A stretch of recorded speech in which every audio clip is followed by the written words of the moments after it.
show you how to train an independent jump, because when you're jumping the agility, like running through the agility course, you're probably going to have a dog that's faster than you. And regardless, I want the dog to feel like they really know where they're going, they know what they're doing, because if they're unsure, that's when dogs misstep and they get injured. And if you are trying to babysit a jump and say, jump like this, good job, Bones, you get a treat, you did the jump. If you're doing this, and then you're trying to run to the next one, you might end up getting hurt taking out a wing. We call these wings on the jumps. If you buy PVC ones online, they may not have wings. That's okay. But these are what we use in competition. So that's what I'm showing you here. So I want you to be able to have some distance, because when I work with any dog, I want to be able to stand 20 or 30 feet away and have them go to the jump, because I may not be able to keep up with them and be there. And I want that dog to feel confident. So I do it with toys. So what I do is at first, the dog might be even a little nervous to go between these wings. Surprisingly, some dogs are a little nervous about it. Again, I use this lotus ball to keep treats in it. For my dogs that like toys, I use squeaky balls or, tug toys. Bones, she's all about the food. That's what's in it for her.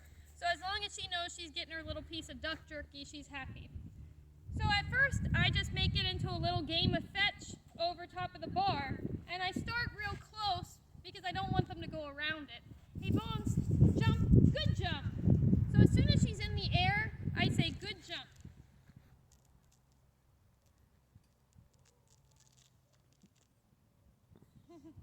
And she's getting her little treat out of there. Good job. Let's go back.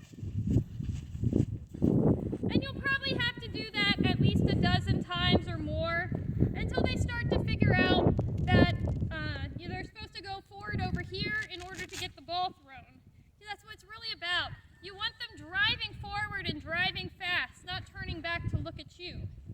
And I practice that with the dog both on my right side as well as with the dog on my left side, because in agility you never know which side they're going to be on. It depends on how the course is laid out. I want them to feel comfortable both ways. So the next step, once your dog is readily going over the jump when you throw the ball, is to motion. And if the dog starts to move forward, they don't have to go all the way over the jump, but if they start to orient their body and move forward towards the jump, I will throw the ball. Jump, Bones, jump, like that. She started to go forward, and so I threw it. Let me help you, girlie.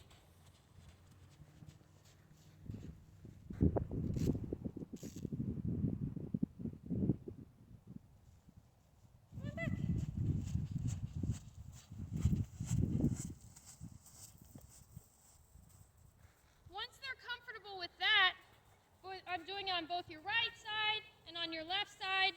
When you motion and they move forward and take it, then we can try adding a little bit of distance and even going from different angles, having them go to the jump this way or this way and standing further back. So let's try that, Bones. Bonesies, jump, like that. So you can gradually add more and more distance. And then you can even start pairing obstacles together. Do a jump and another jump, or a jump and a tunnel, and throw the ball after the second one. You can start to pair them together, with the ball being the reward at the very end, once your dog feels confident. This isn't something that happens overnight. It takes weeks and weeks, even months if you're going for extreme distance, like 40 or 50 feet away from a dog. But it's just a fun game. We want them to think it's just a fun game of fetch. The one thing I forgot to mention is normally Bones would be a 16-inch jumping dog. Right now that bar is at 8 inches. When I start this with my puppies, I have the bar on the ground because that's not really what we're working on here. I know they can jump. What they don't know about is how to maneuver and go away from me through that jump. And so I don't want them to be thinking of two things at once. Oh, I gotta move away from mom and get over this high jumping bar. So I work on just one thing at a time. And once they know their job and they're moving away from me readily, I'll slowly move that jump bar up. So when you start this, start with either the jump on the ground, the bar on the ground, or at 4 or 8 inches, because we already know that your dog can jump. We're just trying to teach them where they're supposed to be.